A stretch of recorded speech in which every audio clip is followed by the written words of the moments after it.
Très heureux de vous retrouver à nouveau, chers téléspectateurs. Merci de nous suivre où que vous soyez. Nous sommes au café. Bienvenue. Notre invité du jour est cette personne qui a été connue sous une conduite lors d'un événement inoubliable en France. C'était en 2015, une attaque du magasin hyper caché de la porte de Vincennes.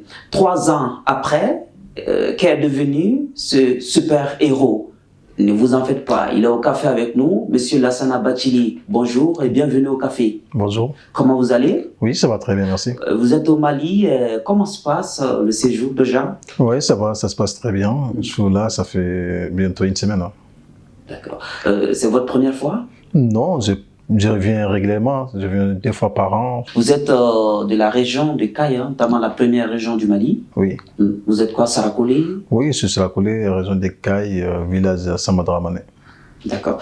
Alors, vous avez été connu pour votre conduite lors de la prise d'otage de la porte de Vincennes le 9 janvier 2015. Nous n'allons pas vous dire de nous rencontrer tout ce qui s'est passé ce jour-là, mais vous étiez témoin, vous travaillez. Avant ça, comment vous êtes venu en France? Vous faisiez quoi avant? Bon, avant, quand je suis revenu en France, quand je partais en France, j'avais 16 ans. Du coup, j'ai commencé par cours de soir d'abord. Après mes cours de soir, j'ai fait des formations pour arriver, remise à niveau, pour arriver au lycée professionnel. Voilà, j'ai passé mes 2 diplômes au lycée professionnel, carrelage mosaïque et des peintures. Voilà, j'ai passé mes 2 diplômes. Après mes 2 diplômes, j'ai travaillé petit boulot, gauche à droite, nettoyeuse. J'ai travaillé dans les restaurations. Après, plus tard, je me suis trouvé à l'hypercasseur. J'avais un ami qui travaillait là-bas, qui m'avait conseillé de venir parce qu'à ce temps, il recrute beaucoup de gens. C'était l'ère fête des Pessards. Voilà, je suis arrivé fête des Pessards. Je suis venu juste pour un essai, parce que moi, j'ai jamais travaillé dans le commerce. Bon, je suis venu, voilà, moi, comme ça que je travaille, quand je suis rentré dedans, je donne ma force, ce que je suis capable. Bon, après, quelques semaines après, ils m'ont proposé un CDI. C'était en quelle année? C'était en 2012 que je suis rentré en hypercasseur. C'est en 2012 que vous avez commencé à travailler au magasin Hypercaché. Oui. D'accord. Alors, mais bien avant, comme vous dites, c'était les études? Oui, j'étais études. Après les études, j'ai travaillé un petit boulot aussi, nettoyage, restauration, j'ai fait des plonges aussi. Bon, comme on dit, il n'y a pas ce métier, j'ai fait pas mal de choses avant d'arriver à l'hypercasseur. Et ça a beaucoup marché? Ouais, ça a beaucoup marché, oui. Nous allons parler de ce jour-là, le 9 janvier 2015. Vous étiez dans votre magasin, là où vous travaillez, Hypercaché. Oui. Et du coup, on parle d'une attaque terroriste. Et vous mettez à l'abri plus d'une dizaine de personnes. Comment ça s'est passé ce jour-là? Ouais, bon, comme au magasin, on a deux équipes qui travaillent dans le magasin. Bon, chaque vendredi, non, chaque jour, il y a 2 équipes qui travaillent, une du matin, une d'après-midi. Bon, chaque vendredi, comme c'est la fête du Pessard, Sabbat plutôt, voilà, ils n'ont pas besoin de 2 équipes parce que les magasins ils ferment à 14h chaque vendredi. Bon, après, moi, j'avais négocié avec mon patron chaque vendredi s'il peut me livrer pour que je puisse aller à la mosquée. Voilà, on a ces relations avec lui et chaque vendredi, moi, j'ai fini à 13h au magasin. Oui. Voilà, bon, on est arrivé ce matin du 9 janvier, on avait reçu les commandes des surgelés. Voilà, j'ai mis les réunions avec mon collègue qui est décédé. On avait mis tous dans la réunion. Bon, les restes des commandes, c'était vers... Votre collègue a été l'une des victimes? Oui, c'est un collègue qui est victime. L'une des victimes de l'attaque? Oui, de l'attaque. Voilà, après, on avait mis les surgelés dans les réunions. Voilà, bon, le reste des commandes, comme il sait que moi, j'ai fini à 13h, c'était vers midi 15, 16 comme ça. Voilà, je suis descendu en bas pour stocker les restes de commandes. Je suis descendu en bas, je crois, 5-10 minutes comme ça, j'ai entendu un coup de feu dans le magasin. Bon, au début, je ne savais pas que c'était une attaque terrorisme. Je crois que c'était comme les magasins les situés vers la périphérique, je crois que c'est un pneu qui a cassé ou il y a un grave accident. Bon, quand ça répétait encore, c'est là que je voyais les clients commencer à descendre en bas. Ils disaient que les terroristes sont rentrés dans le magasin. Alors déjà, comment est-ce que vous étiez? Bon, déjà, à ce temps, les portes de Sorzolay, il était ouvert déjà. Voilà, quand les portes étaient ouvertes, j'appelais tout le monde, venait. Ils sont tous venus avec moi, on était tous entrés dans la chambre consulateur. Bon, quelques minutes, les touristes, parce qu'il a vu les autres commencer à descendre en bas, il a demandé un des collègues du magasin de venir nous appeler en bas, et de venir récupérer la clé du magasin. Quand il est descendu en bas, bon, l'escalier, c'est un escalier colomaçon, c'est un escalier métallique. En descendant, on entendait du bruit, quelqu'un qui commence à descendre, mais on ne sait pas qui exactement parce que les portes, on avait fermé la porte. Voilà, moi, j'ai ouvert la porte discrètement pour savoir c'est qui ces personnes. Quand j'ai ouvert, je voyais, c'était une des collègues, elle nous demande la clé du magasin. J'ai dit la clé du magasin, pourquoi la clé du magasin? C'est là que je commence à poser la question si c'est une attaque terroriste ou si c'est une braquage. Parce que le magasin il était déjà braqué 2 ans avant l'acte terroriste. Voilà, il me disait qu'il a besoin des clés du magasin pour qu'il puisse fermer toutes les portes des magasins. On a donné la clé, quelques minutes encore, il a envoyé une deuxième fois de venir nous appeler. Si on ne monte pas là-haut, il va faire des carnages, il tire tous les gens là-haut, après il descend en bas. Bon, c'est là qu'il y a eu beaucoup de panique. Mais vous, à ce moment, vous n'avez pas été paniqué aussi comme les autres, hein? Non, j'étais pas paniqué. J'avais peur, oui, j'avais peur, mais j'étais pas paniqué parce que je sais qu'il n'y a pas d'autre solution. Il faut trouver la meilleure solution pour qu'on puisse sortir vivant et faut pas que nous-mêmes on soit victime de nous-mêmes parce que si tu paniques, c'est nous-mêmes qui va se faire mal ou on va se faire on va plus trouver la solution. Moi, mon but et les choses, c'est qu'il faut trouver la solution. Voilà, c'est pour ça que j'ai gardé. Et la solution que vous avez eue, c'était de mettre à l'abri toutes ces personnes-là. Déjà, mettre à l'abri. Déjà, il faut faire calmer les gens parce que tous ces gens qui sont descendus dans le sous-sol, ils ont mis les terroristes en face. Du coup, il faut voir comment ils ont descendu en bas, ils ont été traumatisés. La façon même qu'ils ont descendu l'escalier, il n'y a qu'une personne qui peut descendre, mais ils sont bousculés pour descendre. Juste devant l'escalier, on avait mis la palette de vin. En descendant, ils ont cassé la palette. Bon, comme il y avait aussi un enfant qui était avec nous, il avait presque 2 ans, il commençait à pleurer, tout le monde a eu peur avec la réaction que j'ai eue, c'est choquant. Bon, je commence à se calmer d'abord parce que pour dire qu'on est tous qui est menacés, il faut trouver la solution. Bon, c'est là que j'ai fait calmer d'abord. Après, quand les terroristes, il a envoyé un collègue de venir nous appeler. Bon, il disait il me pose les questions, est-ce qu'il y a des sorties de secours par en bas? Je me disais qu'il n'y a pas de sortie de secours par en bas. On est obligé de monter là-haut pour sortir par porte de secours. Bon, là, il y avait beaucoup de discussions parce qu'il y a certaines personnes qui disaient il ne faut pas sortir, il faut rester dans le magasin. Il y a certains qui disaient ils vont monter pour rejoindre d'autres clients dans le magasin.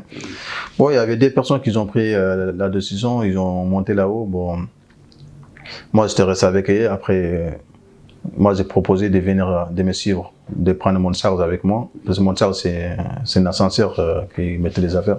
Il disait non, c'est pas une bonne idée parce qu'en sortant de mon charge, peut-être que les terroristes peuvent venir nous attendre à la sortie de mon charge, vu qu'il fait du bruit. Oui. Bon, ils n'ont pas voulu, ils ont dit qu'ils préfèrent rester en bas, fermés. J'ai dit ok, c'est comme ça, moi je suis obligé de sortir dans le magasin. Voilà, avant de sortir d'abord, j'avais prévenir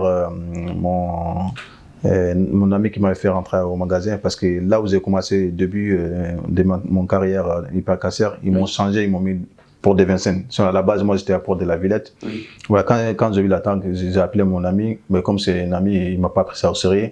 Après, j'ai appelé mon parent qui est juste là, Denis Mercier, j'ai appelé pour prévenir la police. Voilà, j'étais là pour trouver la solution. D'accord. En tout cas, comme ça, vous avez sauvé la vie à des dizaines de personnes. C'est bien ça? Ouais, c'est 15 personnes. 15 personnes. Oui.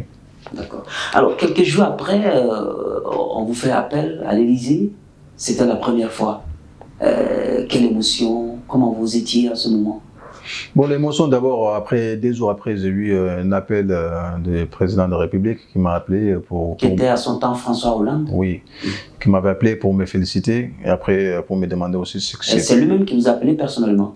Ouais, son secrétaire qui m'avait appelé, après il me disait que les présidents ils souhaiteraient vous parler depuis ce matin. Ils m'ont appelé presque plusieurs fois. Oui. Parce qu'avant, moi je ne réponds pas au téléphone. Non. Quand j'ai écouté le message, que je sais qu'ils ont essayé de m'appeler.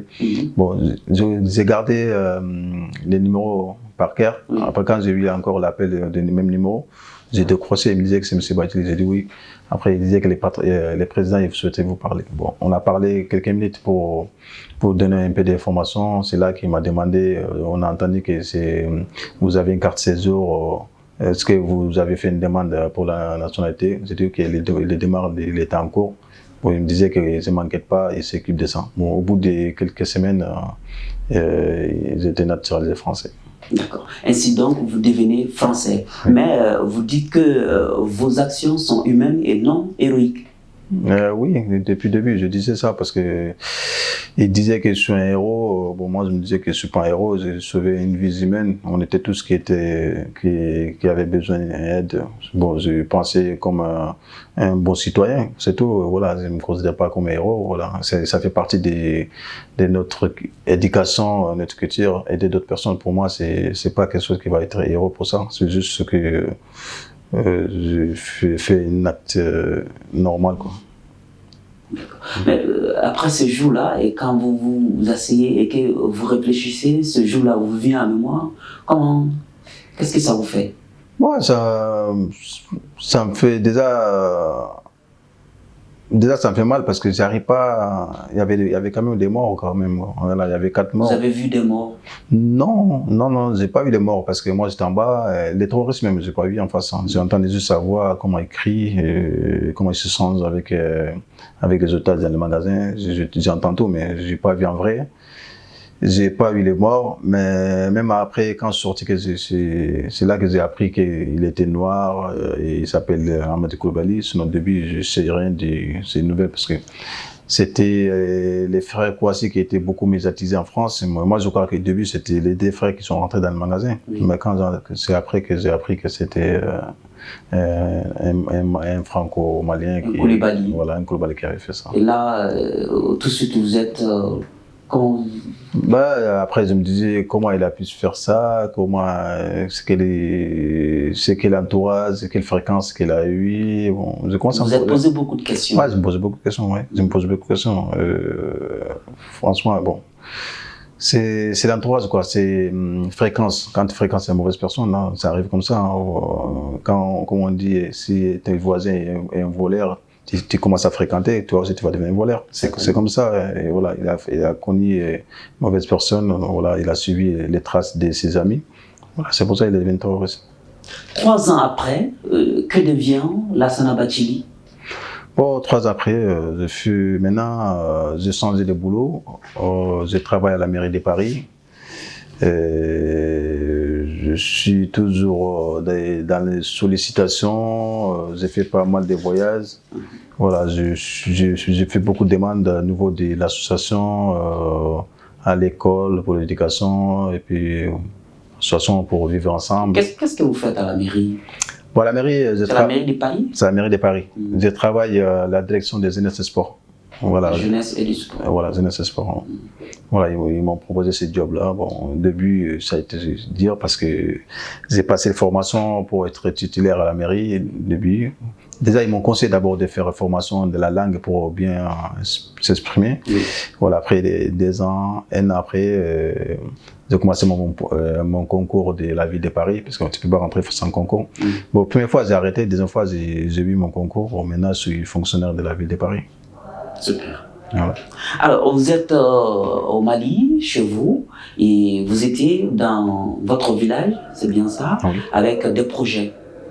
Oui, en fait, oui, je suis parti au village. J'avais un projet qui était au village depuis après l'attentat de janvier. Voilà, j'avais parlé avec l'ambassade de France parce que nous, on avait un projet au village qui était projet de Satodo. Oui. Voilà, les ressortissants du village, ils souhaiteraient mettre ça en place, mais avec les moyens, on n'avait pas les moyens de construire le château d'eau. Bon, après, c'était un projet bien avant. C'était un projet qui était, mais ça a été laissé parce qu'on n'avait pas les moyens. Le budget qu'il nous a dit impossible. C'était trop. Voilà, le village c'est pas grand, on n'est pas très nombreux aussi à Paris pour cotisation. Bon, après mon acte, toutes ces choses qu'ils m'ont demandé pour les aides, moi j'ai pensé directement à mon village parce que c'est qu'on avait parlé avec le village. Oui. J'ai dit que Satodo parce que l'eau c'est une vie. Et, quand on disait qu'il faut sauver des gens, il faut faire quelque chose qui pour. Il faut sauver plus. Vivre la population. Voilà, il faut sauver vivre la population. C'est pour ça que j'ai pensé à Satodo, qu'on avait parlé avec les amis. Et le projet a été réalisé. Voilà, les projets qui étaient réalisés, c'est là que ça a été réalisé. Après, je suis parti. Après, bon là, comme on avait un projet aussi à Paris avec les journalistes français qui me suivaient déjà, ça fait plus que des ans, et qui me suivent partout avec l'association, à l'école, au boulot. Tous mes quotidiens, quoi, comme tous les quotidiens, c'est que j'ai fait. Bon, comme j'avais les projets que j'avais déjà parlé il y a longtemps, même dans mon livre, j'ai parlé des projets.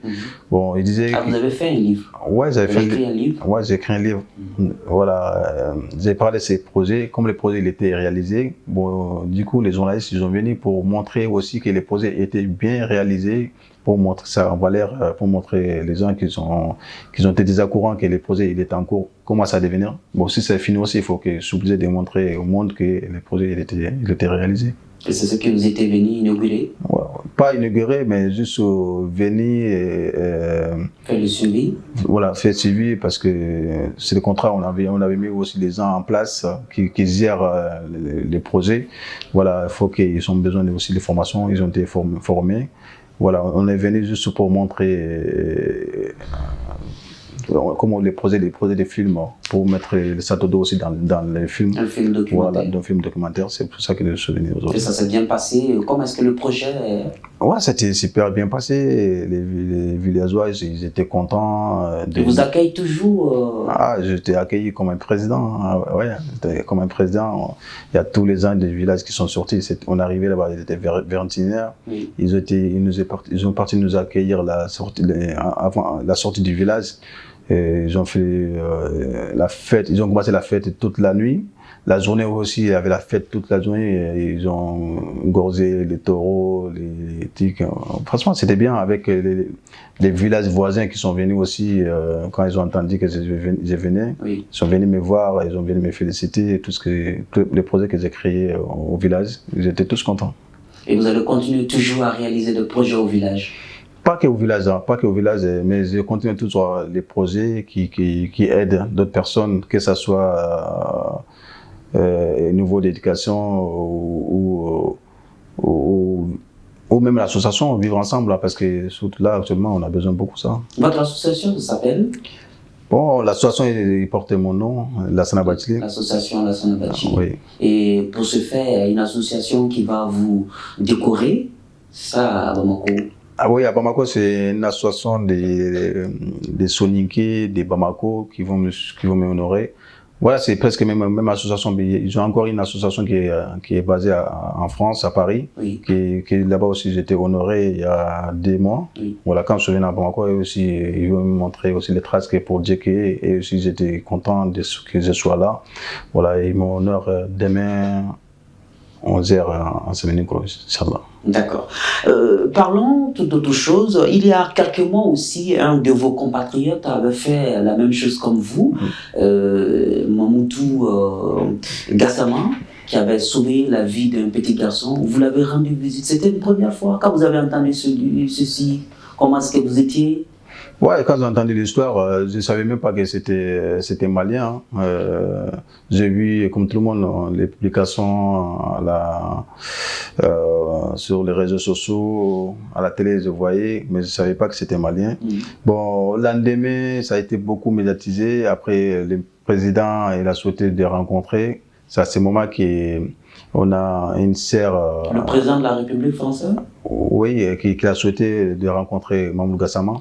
Macron, le président Macron, a souhaité que vous partiez rencontrer... Non, c'est pas lui qui m'avait demandé de rencontrer Gassama. Oui. On a une sœur qui travaille à la mairie de Montreuil, adjointe de mairie de Montreuil, qui s'appelle Djeneba Keita, oui. Qui m'avait contacté pour venir aider Mamoudou Gassama, parce que comme moi aussi j'ai des expériences.